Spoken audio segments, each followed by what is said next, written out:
So we'll go over this match here. So I started off, obviously, because I have the cats, I need the mana ramp. We drop the cat, right?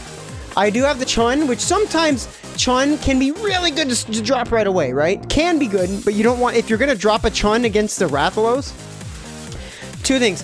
You want to make sure that your Wrath, if you're going to do that, you want to make sure that, like, you don't put it in the same lane as another unit. So you may have to wait till he drops an Iris.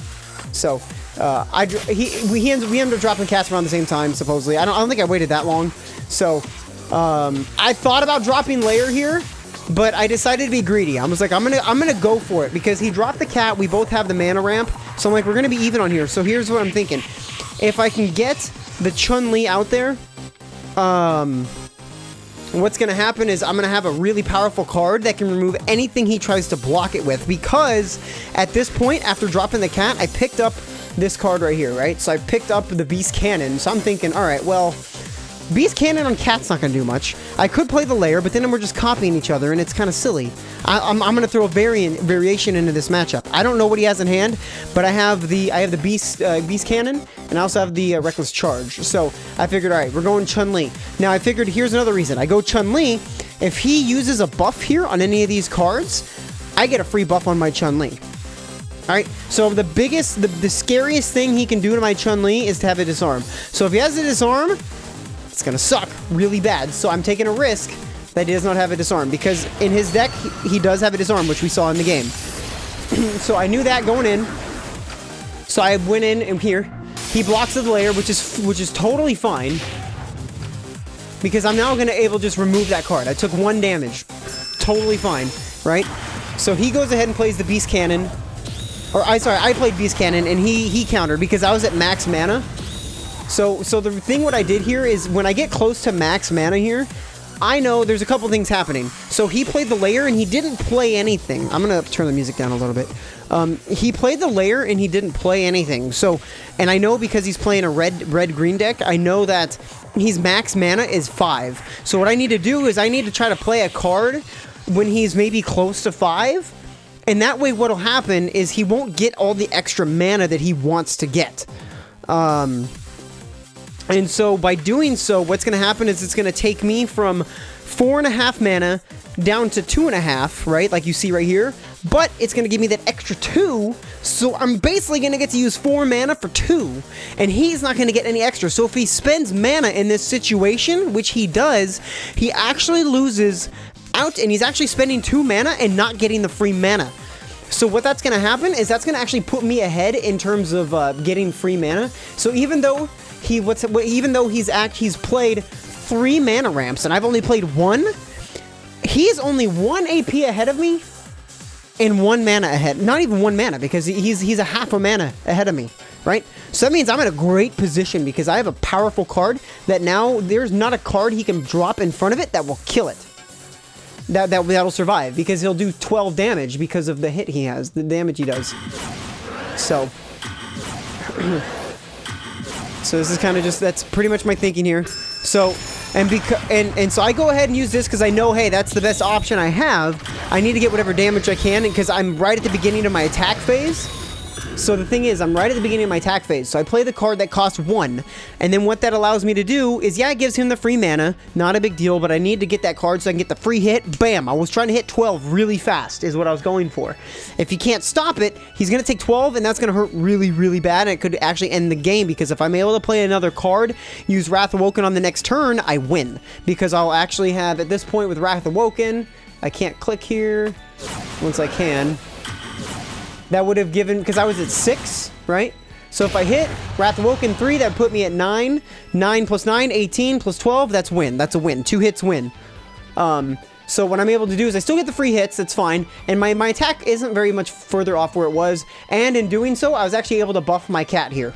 So, and because of what he did, it actually reset my Chun-Li's health. So now I'm back to at full health. So that way I can actually take a little bit more damage. So even if he buffs up to, previously, if he buffs up to 5, I can actually still take a hit. Where previously 5 would have actually killed me. So if he drops something in here, buff it to 5, I'm still cool. So by doing this here, oops, I'm getting my cat nice and buff. I go ahead and decide I'm going to go ahead and use this because, hey, if he runs into him... I love how they float up the screen like that if you pause it. It's great. It's so cute. Because if he runs into this guy, which he's about to, and again, he's at maximum of 5 mana because I waited, he's going to have to use... He doesn't get the free mana again. And now what this does is this puts me in range for 2 things. It not only removes the layer, so his mana ramp is now going to be down to what mine is. I now actually have this card that's about to be 3/6, and if I use the Wrath Awoken on it, it's going to be 7. 7/6, dealing 14 damage a hit. Extremely dangerous. So as you see here, bam, there's absolutely no reason not to use it in this situation. There's nothing blocking me. He's not going to stop it in time. Bam, get the hit. He plays, now this is where it's crucial. So he plays this here. I actually don't have to do anything, but what I decided to do, just to be on the safe side, I went ahead and just decided, hey, I'm just gonna go ahead and use because he's already used a couple things. I'm gonna go ahead, and he must have just pulled the disarm at this point here because I have the double hit. So if he actually had the disarm before, that was actually the non-optimal move because he has disarm now. But it ends up not mattering because he has the free mana, but I know he has 1 mana, and he's not going to be able to stop it. So he actually has to... He's going to have to kill a 7/6 card, which is very hard to do. And he's got to block both cards, so... This is even my final home! Yeah. So good stuff there.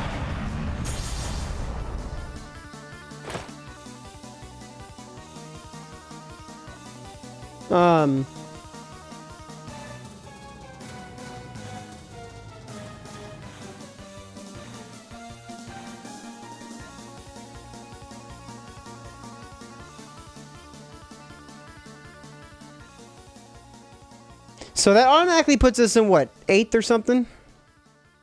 Wait. Because I'm thinking, how is there... Weird, okay.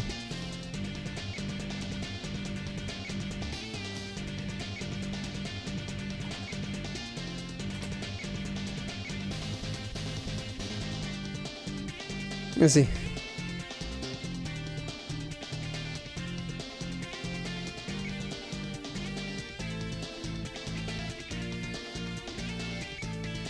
Okay, hold on, I gotta message Gung Ho people here real fast. Sorry, guys. I'll go to the next match here, explain my stuff.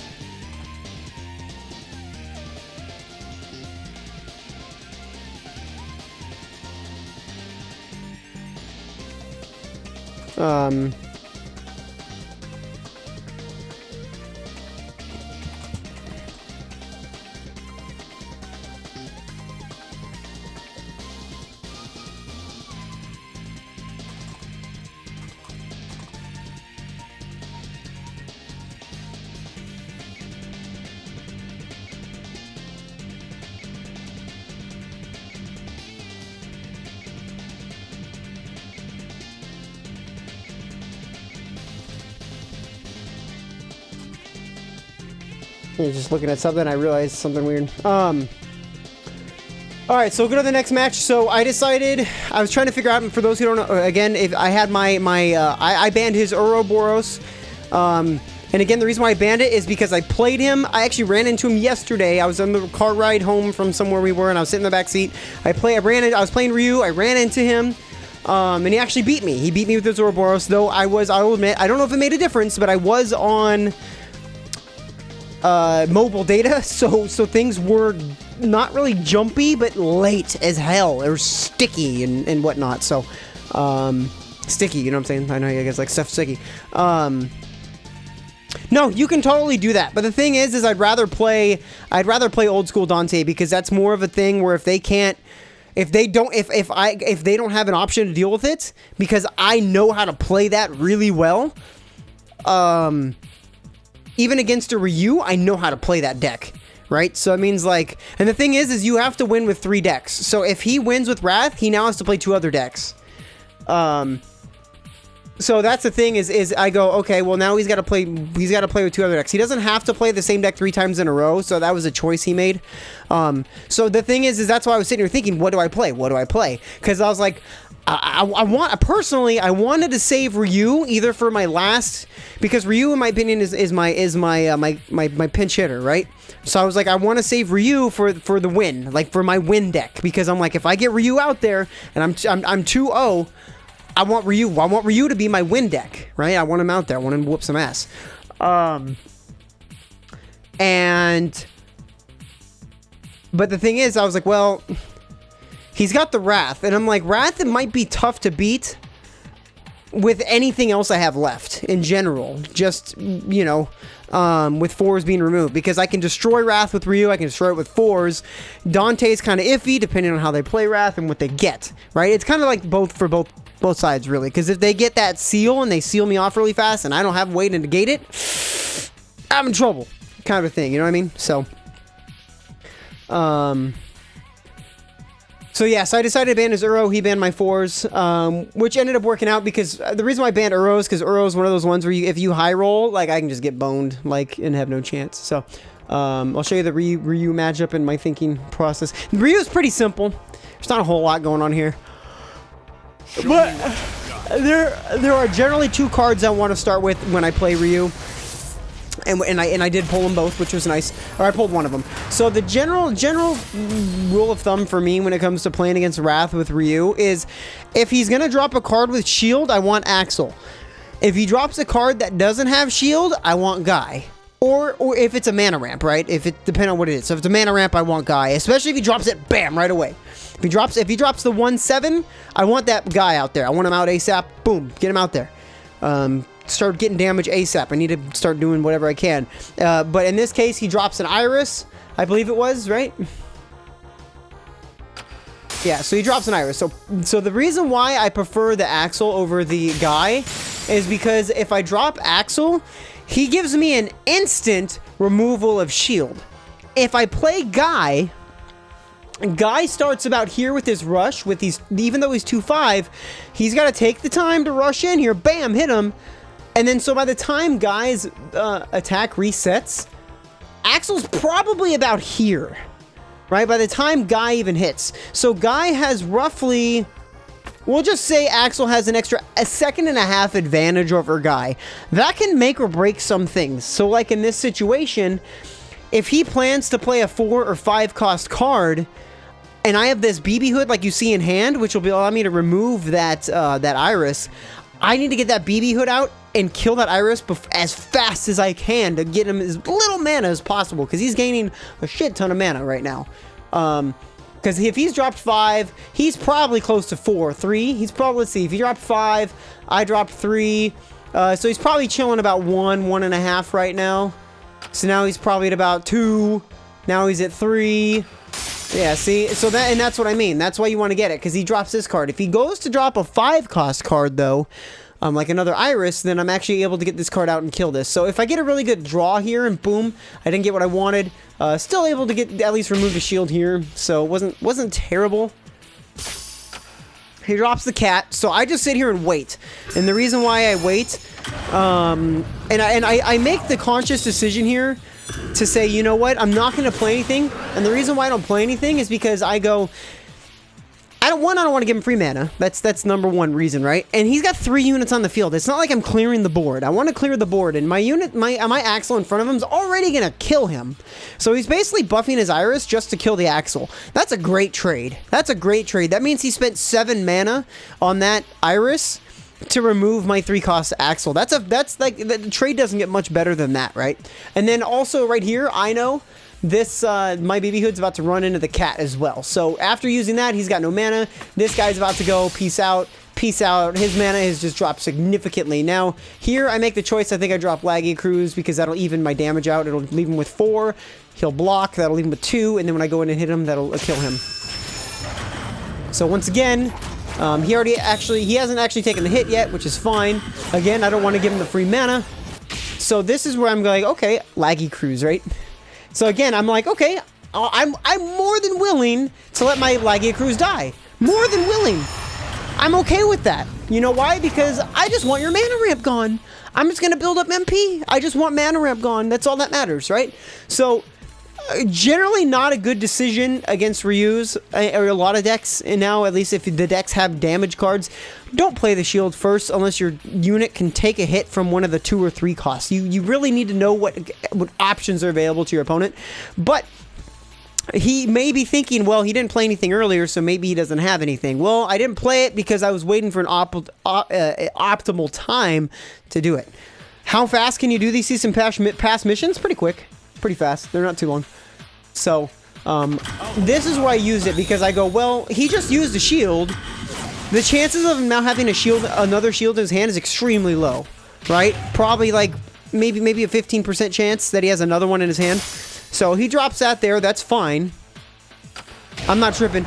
And I go ahead and I don't know what I did here. I think I decided to use the move to remove the shield. I think I figured that was the optimal option. And the reason why I do this is because if I remove the shield, he's gonna hit. I can now play the freaking whatever the heck this guy's name is and pop him and remove him. Agnactor. So I can play Agnactor, and then that removes the card. Again, you want to remove the mana ramp. So that means he's lost an Iris, he's lost a cat, and a layer now. That means nearly half his mana ramp is gone. Extremely important.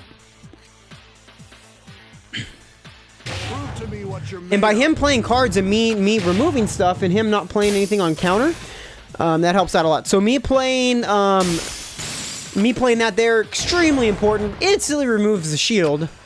So that was big. So that's why you play Kieran. Kieran's so good in a lot of instances. Yeah, see, so he instantly does 2 damage to the Carlos there. If I want, I can just straight up kill the Carlos. He's not even a threat. I figure here I'll just go ahead and use it because I know he's going to have no mana at the end of this. So it doesn't matter what he does. He has no mana, which means he can't summon a unit to deal damage. I have enough damage on the board with 2 of my minions to kill him. I can afford to do this and win the game. Carlos.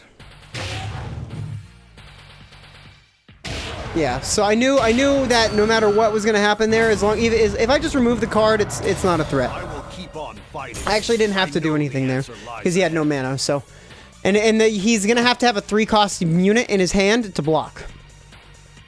But so, and then the last game. This last game's a little more in depth. So you can see the guy's rank. He's 419. He's not bad. He's not bad at all. So, and this was a struggle because I had to go. I figured I'd go with Dante. He did spook me here. I was not expecting a HK Chun up front, but it helped out. So what I did is I did the smart thing here. What I did is I specifically waited for him to hit me, and I'll tell you why. By doing so, that means I'm going to have an extra 2 mana to play at my own will, however I want, right? So that means I'm going to have 2 mana to play before he comes in for another hit. Because if I play him in front, he's gonna obliterate my Ibuki even if I use... Because the thing is, if I use the jackpot, he can just buff him, and then, like, I'll have to slow him. So I figured, you know what? I'll just take the hit. Taking 4 damage, that's nothing, right? He's not buffed. He's not spooky. He's not spooky yet, right? So I can take the hit. So I go, okay. I can go ahead and lower him down to 1 damage. And lowering him down to 1 damage will make it so he doesn't kill me, regardless. And then he plays that, which gives me a free slow, which gives me a free upgrade. Extremely powerful. He uses the evasive action, which puts him down at 0 mana. Again, very important to note that. So, I'm able to get the free hit here.